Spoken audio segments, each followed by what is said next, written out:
Ready to start whenever you guys are. All righty.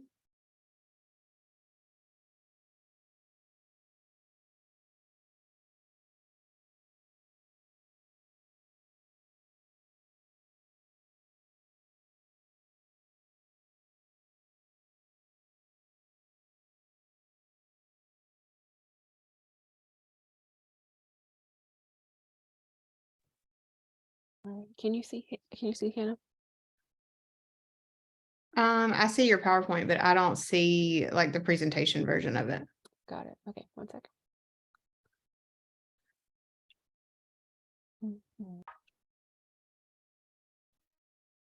All right, well, welcome everybody. Thank you for attending today. My name is Dr. Hanna Howell, and I am the Assistant Director of Instructional Technology Support within the Office of Teaching Innovation and Digital Education at the University of Alabama. And today we're going to talk to you a little bit about RSI, what is it, and how you can use feedback to increase interaction in your courses to meet those RSI mandates. So now I'll pass it off to Elizabeth and let her introduce herself. Hi. So my name is Elizabeth McDonald. I work alongside Hannah in the Office of Teaching Excellence, and this is a very new name for us, so you'll have to excuse Hannah and I. Our college underwent a brand new name probably 2 months ago, so we're both still learning this name. But I do work alongside Hannah as an instructional designer for UA Online at the University of Alabama. And so we are both delighted to be here today to talk a little bit more about RSI and feedback in online courses.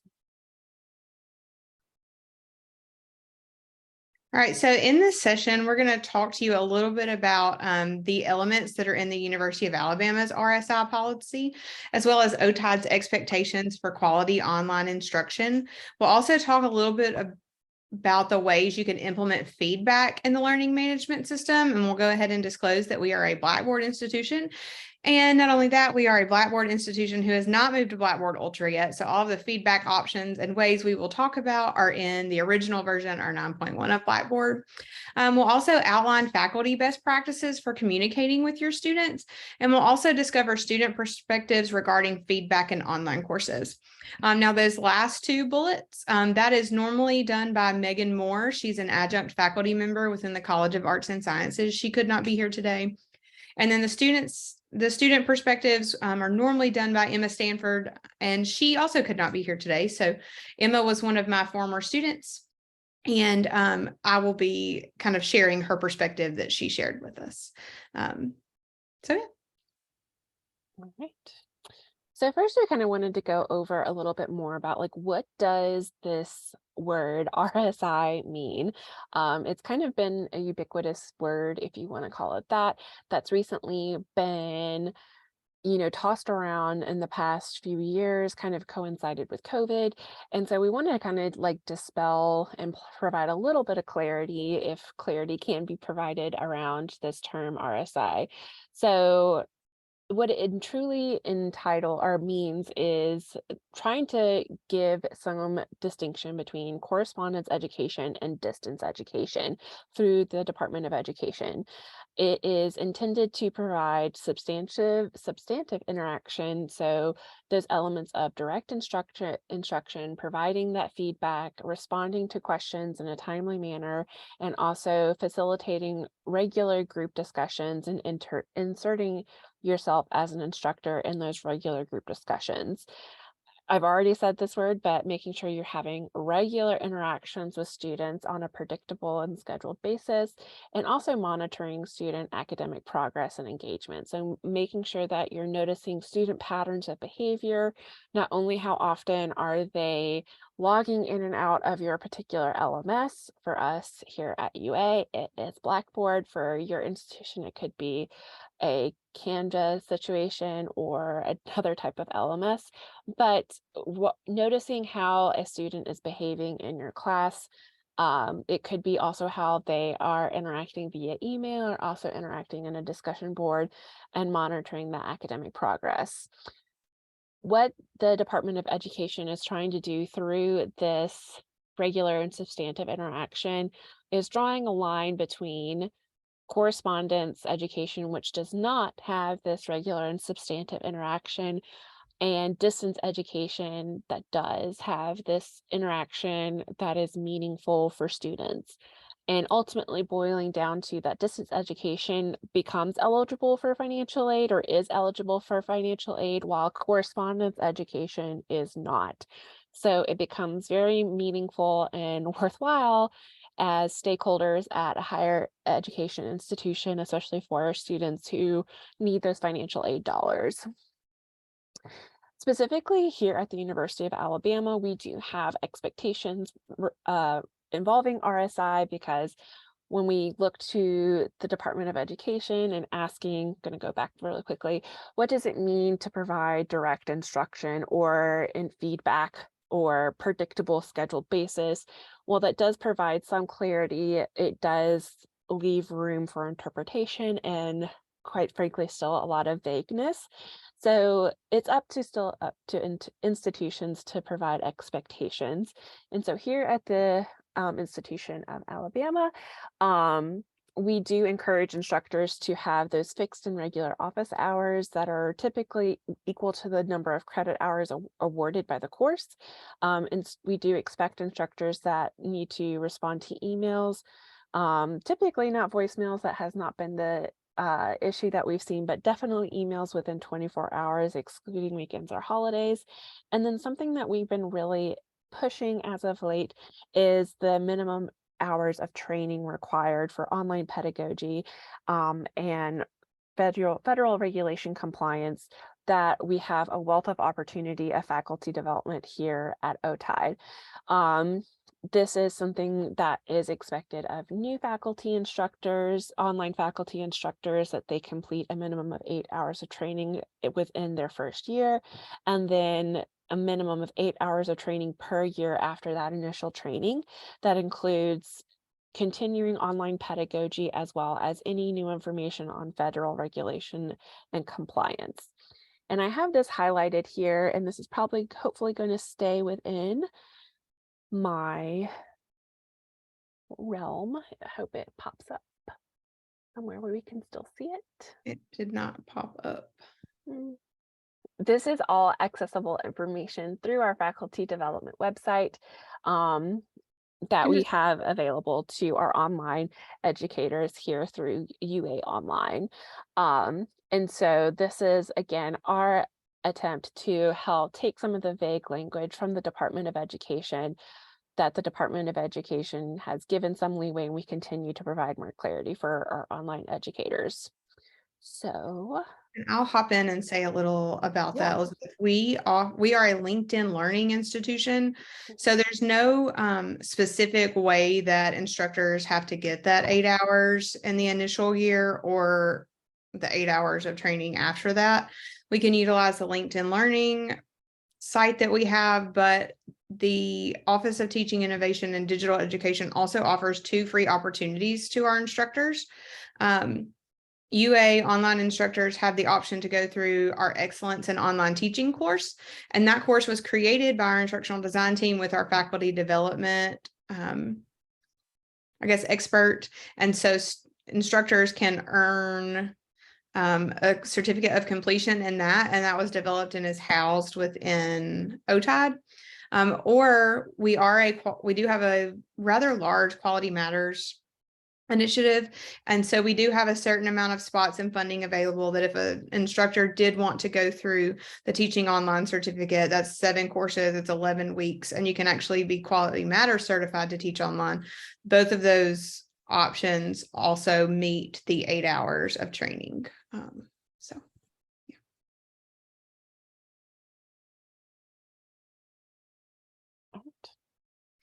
All right, so when we think about providing feedback within the learning management system, we really think about different ways that we can do that. Some of it can be automated and some of it cannot be automated. So at a minimum, what you can do to provide feedback to all of your students that's more than just a grade is to build a rubric within your learning management system. This can help you ensure grade consistency. It can also provide students with built-in feedback, and it also makes it easier on you to grade. I've taught in Canvas and Blackboard, and the rubric features pretty much work the same. You just build that rubric and then you can click on the amount of points that you want to assign to a student. For me as an instructor, it really helps me, remember what they were supposed to do in those assignments. In larger classes, it can be really hard to not just dive into the assignment and forget these specific components that you're looking for. So rubrics built into the LMS can help with that.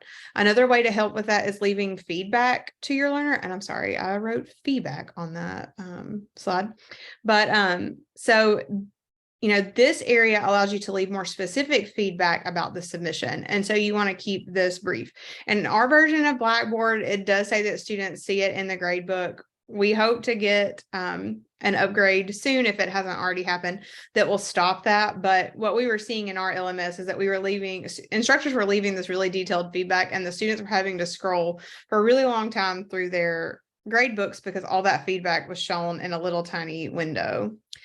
So the more you can, give additional feedback, maybe why you deducted points or something that they did really well could be put there. Blackboard also has a comments feature, and that can be used for giving detailed feedback. So we're going to see that in just a second in a student submission of a past course that I taught. But I really like this feature because it allows you to highlight and, leave more detailed feedback that you maybe wouldn't leave in that feedback to learner area that would help your students either correct mistakes or improve for future assignments. So this is an example of a rubric that is in Blackboard Learn. This is one that I use in one of my courses. And so this is basically a discussion board rubric. And one thing that I noticed, especially with my graduate students, they were writing just paragraphs and paragraphs and paragraphs of information, but it wasn't really meaningful. We were going more for a word count than we were for the content of what they were writing. And I realized that was because before I put the rubric in the course, all I put was a minimum word count. So they were just essentially just typing words and, not giving me anything substantial. And so I make a point to participate in discussions with my online students. I typically let them discuss for, depending on how much time we have, I will let them discuss for 2 or 3 days, and then I will come in and, give my opinions and join their discussions. And the reason I do that is because that's what would happen in a face-to-face course. As instructors, we might sit back and watch our students discuss a topic that we've given them, but most of the time as the instructor, we're going to continue facilitating that discussion. And if someone goes off on a tangent that is not exactly right, or we need to provide some redirection or clarification, we would naturally do that in a face-to-face environment. So I typically do that with any discussion post that I assign an online student. And so what you'll see here is a rubric that I, put in the course so we could make better use of those 300 or 400 words that I was assigning them. And so, I also want to make sure that we're not just saying, I agree with you, and then restating what the original poster said. We want to make sure we are continuing the conversation, because if Elizabeth and I were having a conversation and she gave me her opinion on something, and I just said, that's great, Elizabeth, I agree with what you said about blah, blah, blah, and didn't say anything and didn't give her anything to say back to me, that can get a little awkward in a face-to-face conversation, and that's going to end. And so this is kind of compounded in the online environment because we're asking them to discuss over a day range. And so we don't want the discussion to die. And so this rubric was kind of written to help with that. And so all of these blocks are selectable in Blackboard Learn. And so I can go in, and if I think that the relevance of their post was excellent, but the quality was maybe good, and then the contribution to the learning community, was, maybe just fair because they just restated what the original poster said, then they would score a total of got 7 points instead of the 10 that it was worth. So I love using rubrics in any learning management system that I do. And I think it really helps me give feedback, especially if I have a large course with a lot of assignments. I generally teach graduate students, so I don't ever go over 25 in a class in a worst case scenario. But because they are graduate students, they are project heavy. And so there may be a lot of papers involved, and that can be labor intensive, and that can be very time consuming when it comes to grading. And so the rubric keeps me on track, and also make sure that I'm grading everyone consistently, from the first one that I'm looking at with fresh eyes to the 25th one where, I, admittedly am tired of reading and am glad that this is the last one. I think if you are an instructor, all of us have been there at some point. And rubrics kind of help you stay on track from the beginning all the way to the end. So this is a screenshot of a student submission. And so this course is called Assessment and Evaluation with Instructional Technology. It's a graduate level course. And our students are working through the evaluation process. We're learning about theory of evaluations. We're learning about different kinds of research. And then once they get into the semester, they are supposed to develop an evaluation plan. And we actually carry this out over 10 weeks. We're on the semester timeline. So we have from August essentially to December to get all of our instruction done. And so because these are master's students, a lot of them are encountering research for the first time, and a lot of them have never written an evaluation plan. So the first thing I do is have them do a draft. And if they put any kind of content in any of the headers that I give them, they earn full credit for it. And the idea is I'm going to provide them really detailed feedback on this evaluation plan, because they're going to have to submit a final draft. And so what is important to notice here is that students need more than a grade to understand. Sometimes the grade does not give the full picture of how they did on this assignment. So again, this is a completion only grade. If they turn in this paper, they get 15 out of 15 points, as long as all of the required sections are there. But that is not going to help the student at all if I don't give them feedback. And again, we don't want to put everything in this feedback to learner area on the right of your screen, because that could get very lengthy. So this is where the comment feature comes in. We can use the comment feature in our version of Blackboard 2 different ways. We can either highlight words. So you'll see in the middle of the page, I know you guys, there's Elizabeth's thing. So there's like the little comment feature. So you can actually highlight, and that will tag the comment there. Or you can use the same little icon in the black bar about midway through. And so if you click there, that will also allow you to type different comments. And so what I think is really important about this is I was able to give this student some really detailed feedback. So this is her abstract. She had never written an abstract before. So for these students, learning how to write an abstract is part of this assignment. And so she needed feedback there. And while she made a 100% on this assignment, this wouldn't have earned 100% of this area had it been graded on the final submission. So you'll see my feedback there is just tease the entire process. How do you plan on evaluating the reading program? Maybe even give a sentence or two about what a tier two reading program is. So what I also try to get them to understand is not all of their audience may know their acronyms, and that's also really hard for some of them to kind of work through. So for example, I am a former special education teacher, so I'm very familiar with RTI and tier 2 reading programs and what happens when you move past tier 1 and then even to tier 3, and then you would end up qualifying into special education services. But if one of their readers didn't have an education background, they may not know what that meant. So it's all about getting them to think about their assignments from different perspectives, while also meeting the minimum requirements for this. So that's why the comment feature is really good. It allows me to insert those types of comments without being completely overwhelming. And so you'll see she turned in 11 pages, and these comments are filled all throughout. You just get to see the first page, but there's detailed feedback on every single part of her entire evaluation plan.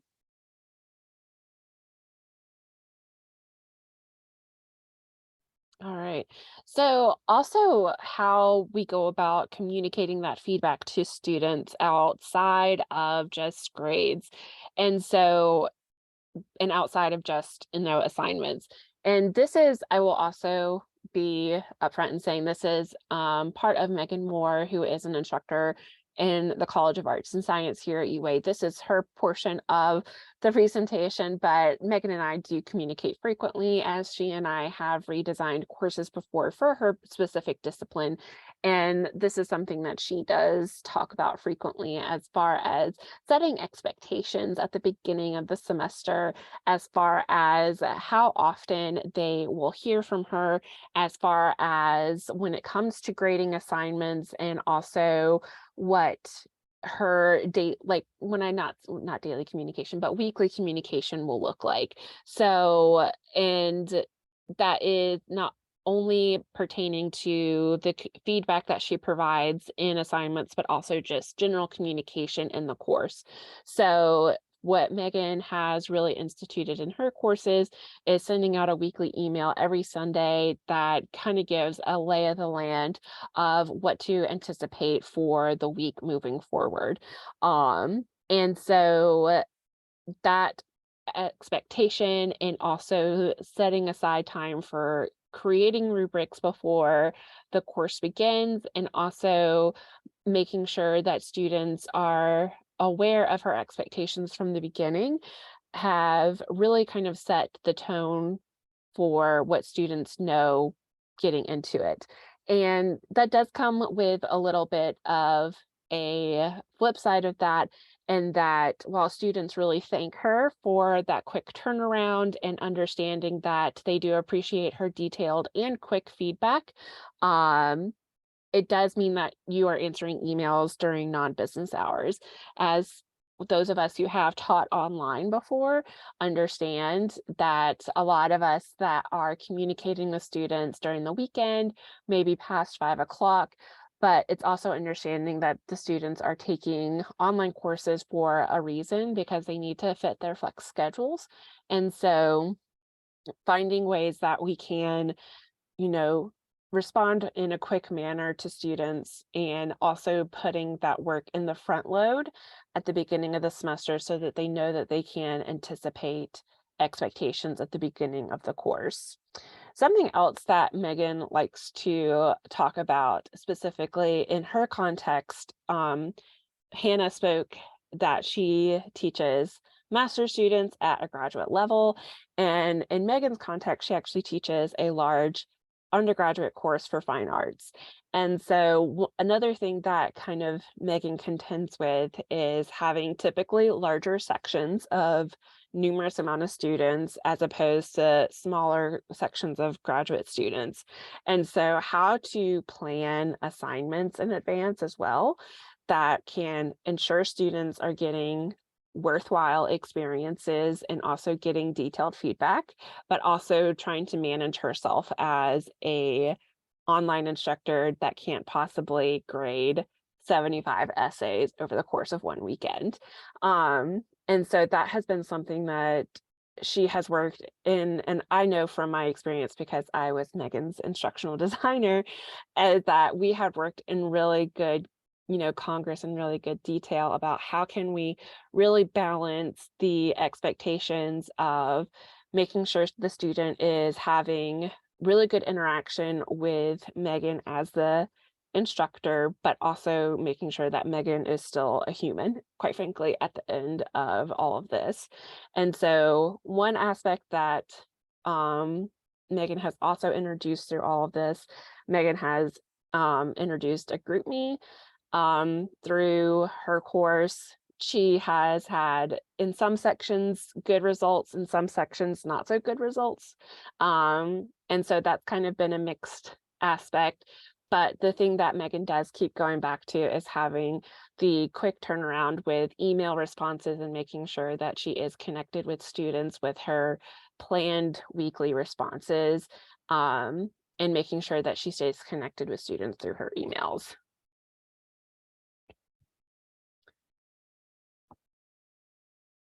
You're muted, Hannah. I am muted. So I'm going to talk a little bit about the student perspective of feedback. And like I said earlier, Emma Stanford is normally the student that talks with us about feedback. Emma was one of my students in the course that I talked to you about earlier.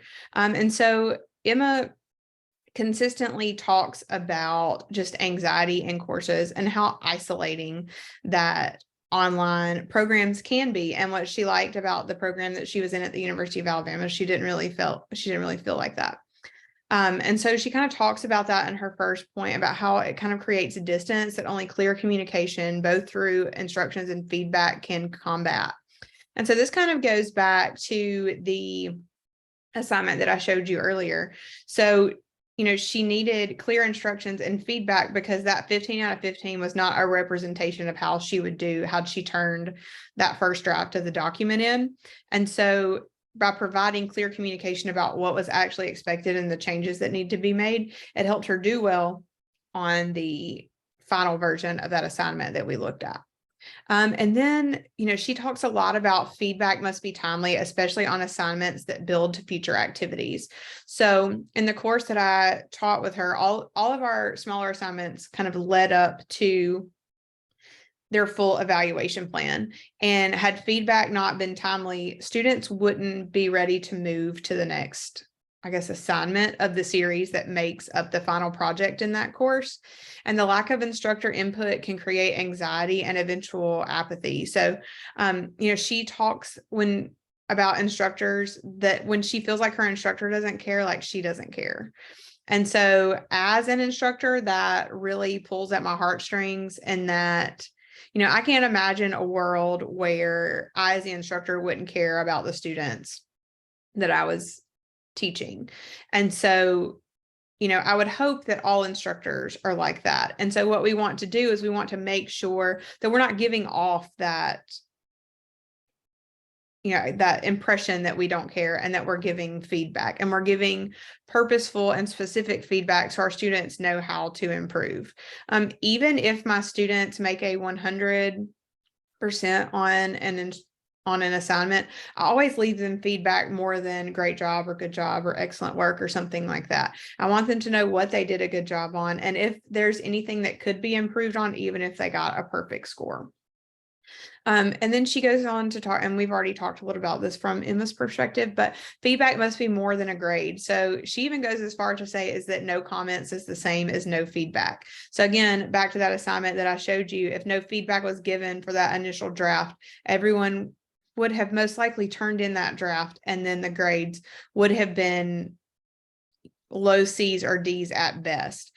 And that's okay. We are there to teach our students. And so we don't give them a first draft of something without the intention of giving feedback. It's kind of the purpose of a first draft. And then encouragement always helps, especially for students that ask a lot of questions and need a lot of feedback. Let me know I'm not annoying you.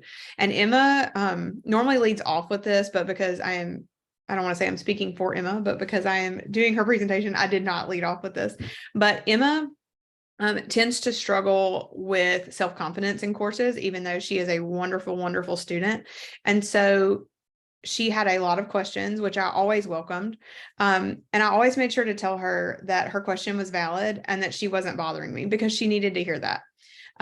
It was hard for her to understand that as her instructor, that, at a basis, I'm here because I want to be here, but at a basis, like, that's what I'm getting paid to do, is to answer your questions and to lead you through this content.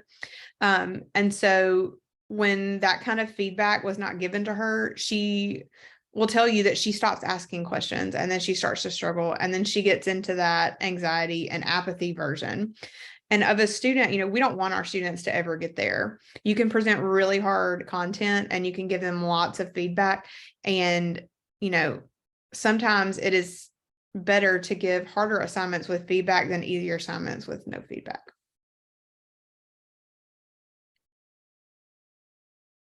Yeah, so in summary, just ensure you're providing meaningful and regular interactions within your course. That could be through your discussion board, that can be through communication, that could be through emails, that can be through wrap-ups. What I do in some of my master's courses is I will send a wrap-up after each assignment. So after their assignment has been graded and after I have given them feedback, I will go in and I will give them my thoughts on the assignment, because a lot of times they're not really getting that. They may be, having me answer their questions on the discussion board, or they may have me participating in the discussion, but I'm not submitting an assignment for them to look at. So they need to hear why we did this and what the correct answer looked like. And sometimes I'll even give a grade breakdown. So, I will give a breakdown, the average score for this assignment was this number, the highest score earned was this, the lowest score earned was this. And then sometimes I'll even go as far as to tell them how many students did not participate in the assignment. Now, I generally never do that if only one student didn't participate. I'll do that if there's only more than one. But so any feedback that you can give them in any communication is just going to enrich your course. As long as what you're communicating is meaningful information, I am of the opinion you can't communicate too much in an online course. You just want to make sure that every time you do communicate with them, that you are doing it consistently and you are doing it the same way each time. So my weekly reminders, which is that thing that goes out at like 6 a.m. Monday morning about what we're going to do, is always an announcement in the course.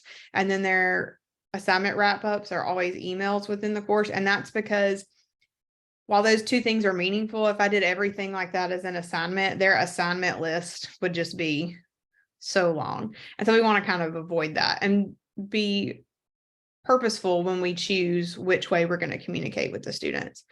Use the tools in your LMS to help achieve this. Use any integration that you have, use any tool that is already built in. You don't have to recreate the wheel to give good feedback. Use what you have. And then set expectations and stick to them. I think as instructors, all we do is put expectations on our students. We put due dates on our students. We give our students rubrics. We tell them all of the things that we need them to do. But it is okay and it is perfectly acceptable for them to have expectations of us. And so what that typically looks like is I'm going to tell them how often they can hear from me. I can tell them how I'm going to interact with them, and I can tell them all of the things that I want them to know about me as their instructor, such as I like to be communicated with through email. I like to, office hours are at this time via Teams or Zoom, whatever communication platform that you have at this time, or if that time doesn't work for you, I will be glad to schedule an appointment. And then also with expectations come changes, and changes are okay as long as those are communicated. So if you are presenting at a conference and you know that your access to email is going to be limited for that amount of time, let them know that. Be purposeful when you create your course schedule that you're not putting some kind of large assignment due that they will need a quick feedback turnaround if you know you're going to be gone. Now, we all know that emergencies happen and unexpected things happen, and that's also okay, but also be flexible with your students. And then here's an example of a communication plan. This is the communication plan that was in the course that I had with Emma, and it also meets the QM standards for instructor communication. So I'm not going to read this to you all, but a couple of important things that are in here is that I want them to know that I'm going to be active in their course, that I'm not going to be passive. And this is especially important if you are an adjunct instructor and someone else has recorded your videos, because you need an online instructor presence, because the person that is actually teaching them in the videos that they have, that is not you. And so that can be kind of confusing for students if that is how your institution is set up. That is how the University of Alabama is set up. I am an adjunct instructor and I do not get to record the lecture videos. So what I do there is I use our in-house video service, which is Panopto, to record them weekly videos if needed. So they know that I am their instructor. They know that another person may be going over this 10 or 15 minutes worth of information, but I am also just as knowledgeable as the person on the video, and I can also help you with that. Then you'll see my preferred contact, and then you'll see my response time. And if it's not an urgent question, I state my office hours.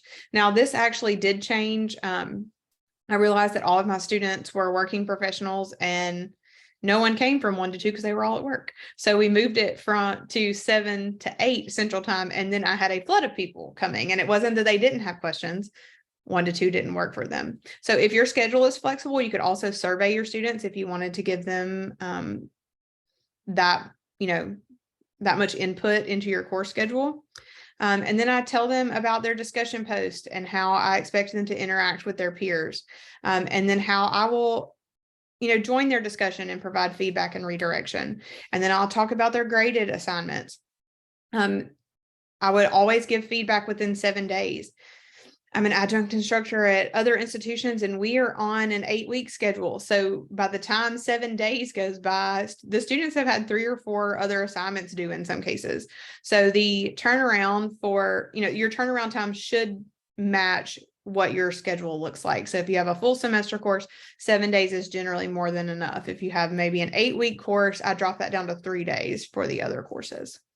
And then I also put my late policy in here. And sometimes my late policy changes. It just depends. I think, the late policy is yours, and there is a case to be made for not accepting any late work. And there's a case to be made for, accepting late work. The course that I'm teaching right now, I have a no late work submission without prior teacher approval. And I kind of handle those on a need basis. So for those of you that are not from the South, we have had lots of severe weather in the region in the past couple of weeks, not necessarily in the area where Elizabeth and I are, but the state of Mississippi and the state of Tennessee and North Alabama has been heavily impacted by this. And so I've had a lot of students from those geographical areas that have struggled to even have internet access and running water at some point. So, while it says that, late submissions are not accepted, of course, I'm going to work with that student because they're not just not doing their work. They have a reason. So, Elizabeth, you can move. All right, well, here's our contact information, and you can see the beautiful faces of Megan and Emma, even though they're not with us today.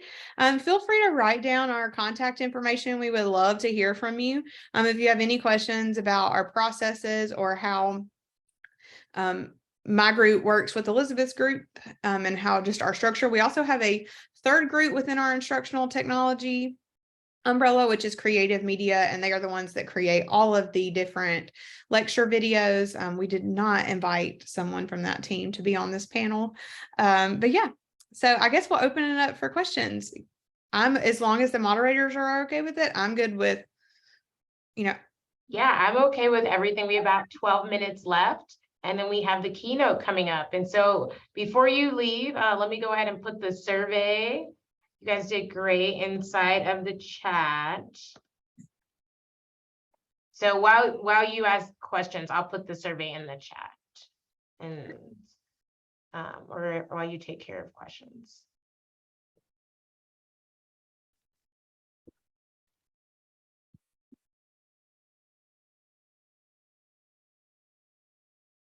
no questions. If you don't want to speak up, I'm also okay with chat questions. I have my chat pulled up so I can see them. All right, let me put it in here. The survey.